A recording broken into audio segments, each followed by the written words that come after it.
Chapter: Dinner at the Orchard Restaurant. Precisely at 7 o'clock, the team assembled in Orchard Restaurant, an opulent Chinese-themed dining hall perched on one of the yacht's upper decks.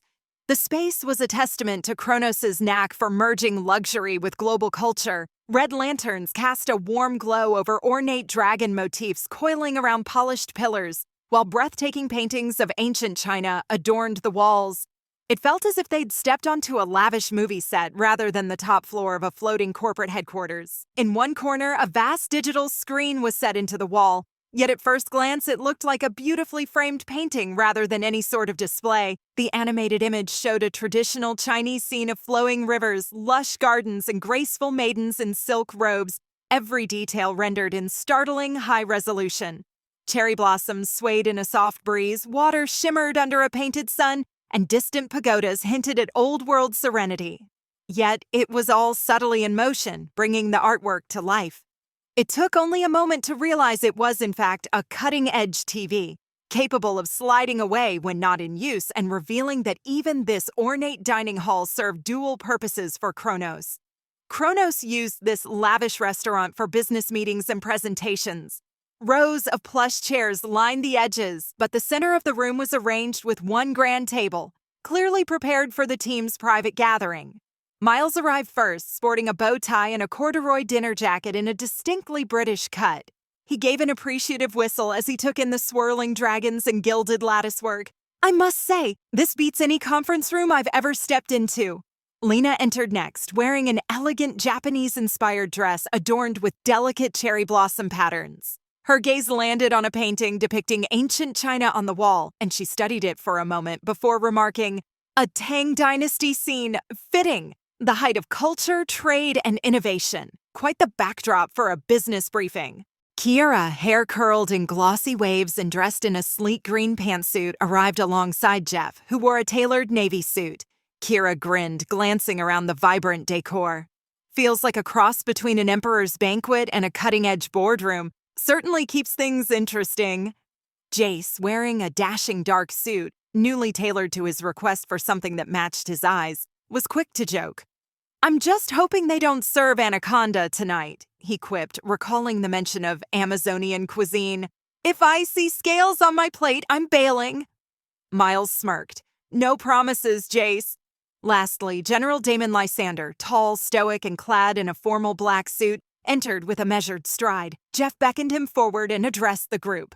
"Everyone, this is General Damon Lysander, your security lead. He's ex-Special Forces, unwavering in focus. If trouble finds you, he's the shield between you and disaster."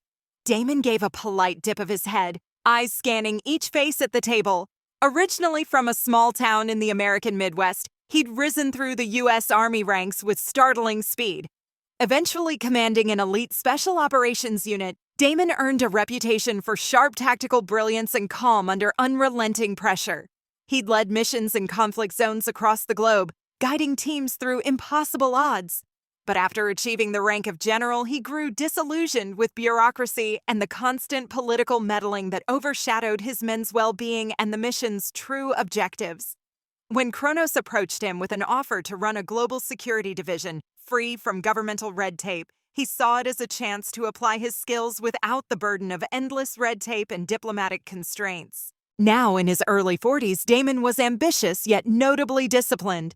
He had mastered nearly every conventional and unconventional weapon imaginable, trained in advanced hand-to-hand combat, and orchestrated campaigns in war-torn regions.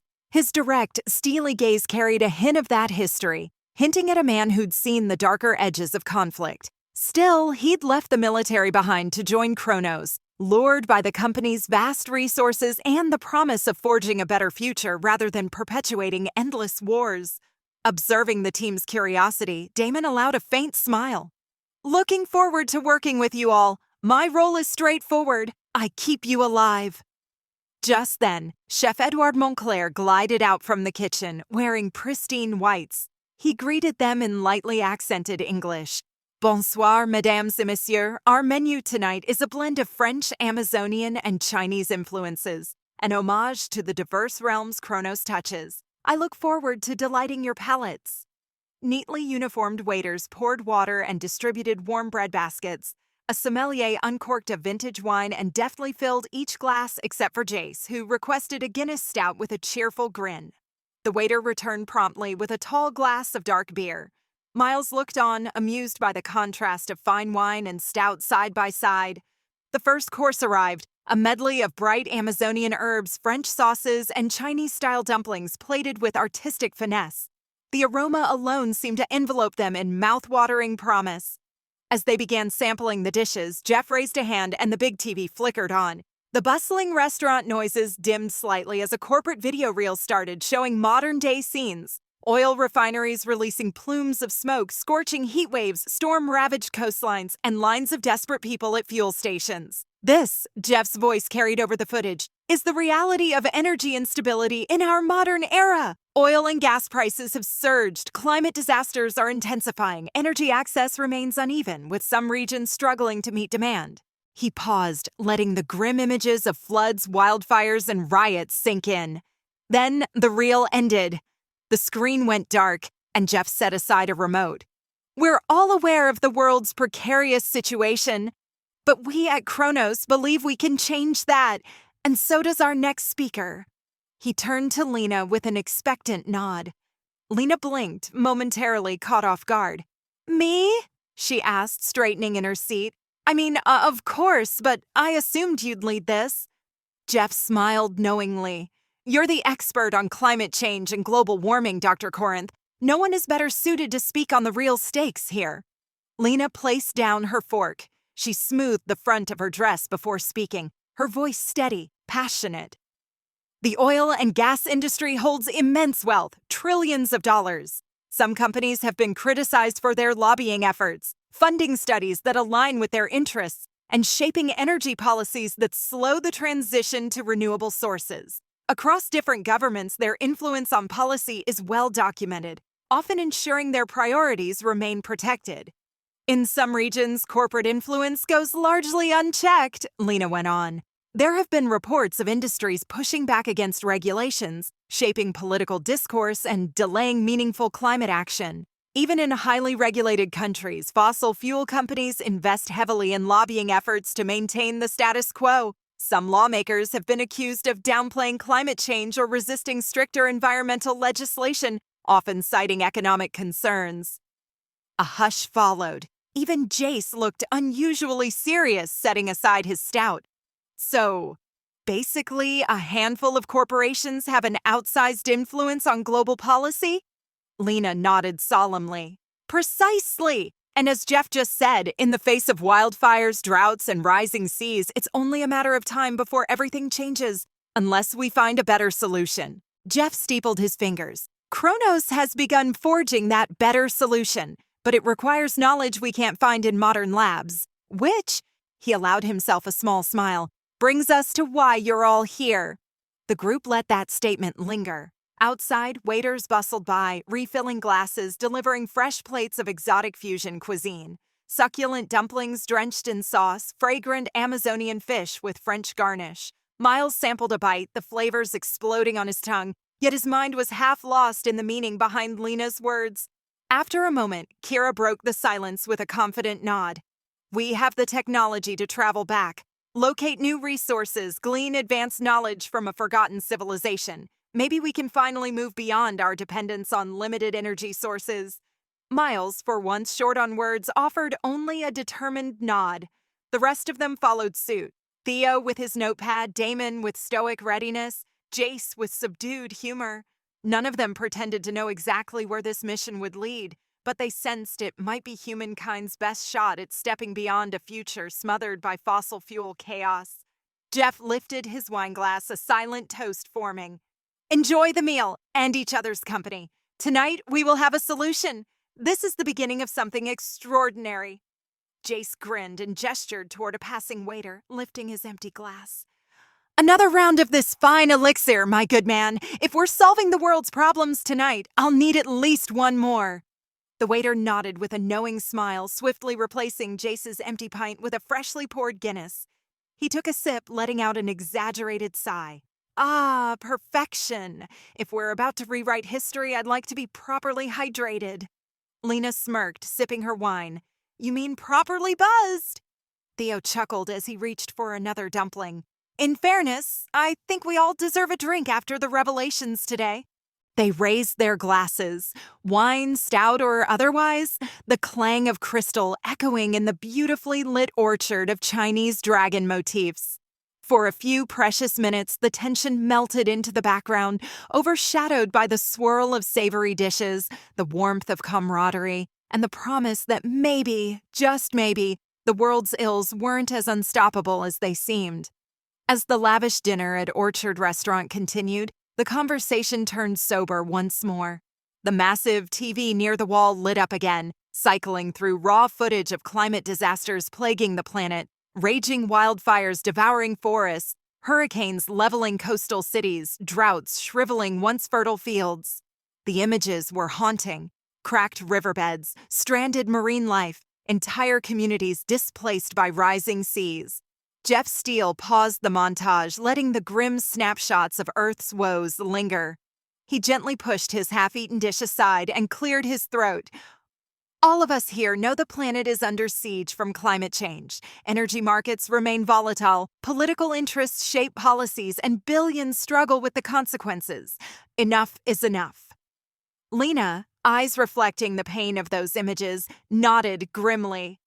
We're witnessing the result of a century's worth of carbon emissions, unchecked fossil fuel dominance, and corporate greed.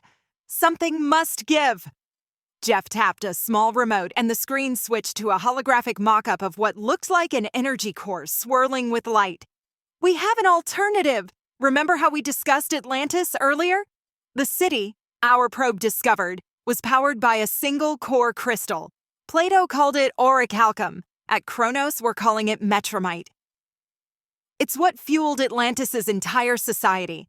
Buildings, transportation, a protective shield that stabilized the floating city against ocean currents, controlled its environment, and nourished its vegetation. He gestured to an animated graphic showing canals ringed with glowing lines, presumably fed by metramite energy. Our probe's data suggests unlimited power potential. If we retrieve even a fraction of this metramite, well, let's just say it could revolutionize global energy. Miles, leaning forward in his chair, adjusted his bow tie. So, this is the real reason you want us to go back in time, to extract metramite? Jeff inclined his head. Exactly! Atlantis' meltdown is so sudden. Earthquakes, a solar flare, and a catastrophic tsunami that no trace remained in our present. But if we arrive 3 days before the final cataclysm, we'll have time to explore and secure what we can. We must return 1 hour before the disaster strikes, ensuring our timeline remains intact. Theo, pen poised over his notepad, raised a brow. And once Kronos has metramite, how do you plan to use it? Because if it's truly infinite energy, you could reshape the global market, surpassing even the most powerful energy giants. Before Jeff could reply, Lena interjected, her tone fervent. Yes, you'll have an immense power source, but will you democratize it? Will you give every nation equal access, preventing a new monopoly? Jeff smiled, a touch of earnestness shining through. That's exactly what we intend. Free the world from fossil fuel tyranny. Give countries energy independence. Kronos won't own metramite. We'll provide the technology, like how cell towers made mobile communication accessible. The air is free and we just build the infrastructure. In the same vein, we'll offer the systems to harness metramite safely. Kira spoke up, voice calm but resolute. I realize some worry will become just another monopoly, consolidating power like past energy giants. But look at Kronos' track record.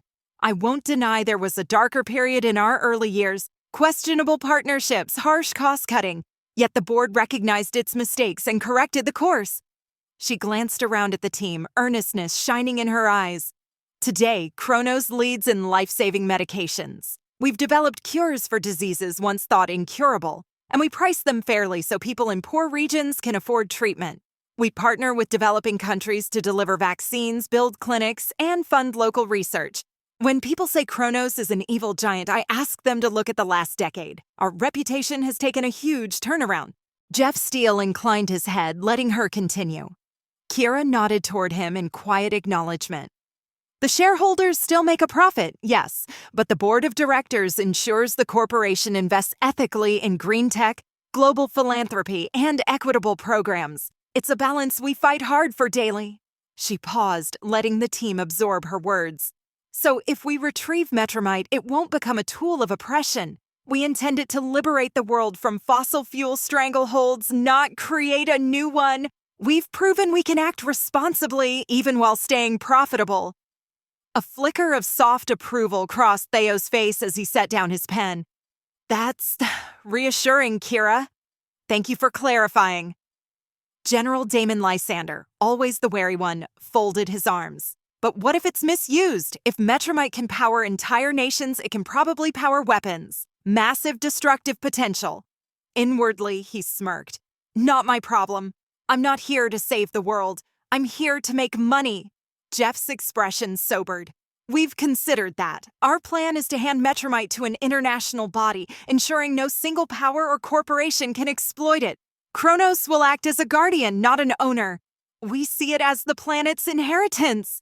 Miles let out a slow breath, looking from Jeff to Kira to Lena. That's ambitious. He paused, catching everyone's eyes. But I like the sound of it. The world could sure use a break from fossil fuel tyranny. Jace lifted his Guinness, stout and a half-toast. Here's to hoping no unscrupulous governments or arms dealers worm their way in. He took a sip, then added more lightly. Better we snag it than see another century of energy monopolies calling the shots. Kira, still standing by Jeff's side, nodded. If Metromite works the way we suspect, we could wipe out carbon emissions in a generation. Picture pollution-free cities, unlimited clean power. An end to the energy chaos devouring Earth. Lena's lips pressed into a thin line, skepticism flickering in her eyes. Corporations always promise change, but in the end, profit comes first. Kronos is no different. She exhaled, gaze shifting to the glowing images of Atlantis on the screen. But if we don't take this chance, the world keeps burning. If they betray us, at least we'll know we tried. She crossed her arms, firm. It's a risk worth taking. Jeff straightened, smoothing his suit jacket. All of you will be crucial to making this happen. Miles, you'll lead the team on site. Your archaeological expertise is invaluable in navigating Atlantis. Theo, your linguistic prowess will help decode any Atlantean texts. Lena, you'll handle the science behind extracting Metromite safely. Jace, you'll keep us physically safe. Medically, that is. And Damon, you'll secure us from external threats. Kira will pilot us there and back. A hush settled, the weight of the plan finally hitting them. Outside, the Chinese lantern still glowed warmly, and the scent of fine cuisine lingered, a rich blend of roasted duck, ginger, and aromatic spices curling through the air. But now the team's appetites were more for answers than for the next gourmet course. All right, Miles said softly, meeting Jeff's gaze. Let's bring back a power source that changes history, shall we? He spoke with a confidence that, for once, the entire table shared. In truth, Miles' mind wasn't on saving the planet or solving climate change. Well, fine, that was important too. But what truly mattered to him was the adventure, the thrill of stepping into a lost world, of unraveling secrets buried for millennia. That was the real prize. Chef Edouard Montclair reappeared, accompanied by two waiters bearing platters of beautifully plated desserts and a selection of port wine. The kitchen staff arranged the plates carefully, each sweet creation a fusion of French finesse with subtle Amazonian and Chinese touches, mini fruit tarts glistening with exotic berries, delicate custards infused with fragrant teas, and airy pastries crowned with dragon-themed chocolate toppers. Mesdames et messieurs, the chef began, smoothing his apron. For our final course, I've prepared a trio of desserts that reflect tonight's global inspiration. I hope you find them as delightful as your company. They all tasted the confections, moans of approval breaking the tension that had settled moments ago. Miles gave the chef a beaming grin. These flavors are brilliant. I've never had anything quite like it. Merci, chef. Jace offered a light laugh, raising his Guinness with a playful shrug. I know the wine was supposed to pair with the meal, but hey, apologies in advance for my stout clashing with fine dining. I regret nothing. He took another sip, grinning. If I wasn't already stuffed, I'd go back for seconds. I might anyway. The chef bowed modestly. I'm honored you enjoyed it. Please let me know if you need anything more. With that, he slipped away, leaving them to the sweet finale. Jeff, taking a glass of port wine from the waiter, tapped the table to regain their attention. I trust everyone's well fed now. Kira, start preparing for the mission. You've got a week to train the team on sphere operations, emergency protocols, and any gear they'll need. Each of you will have your own office on board to conduct further research for our expedition. Any references, lab access, or data you need, Kronos can provide it. Kira inclined her head in acknowledgement. Understood. I'll coordinate schedules with each of you first thing tomorrow. We'll go through sphere safety drills, time alignment theory, everything that ensures a smooth trip. Jeff gestured for them all to raise a glass. Some had port wine, others different beverages in hand. In 7 days, you jump to Atlantis, 3 days before its downfall, returning 1 hour before the cataclysm. Let's toast to what I hope will be a historic milestone for humanity. Glasses clinked in a soft chorus. Miles took a sip of port wine, the rich flavor echoing the warmth of anticipation in his chest. Around the table, eyes gleamed with nervous excitement, each person imagining the impossible journey to come.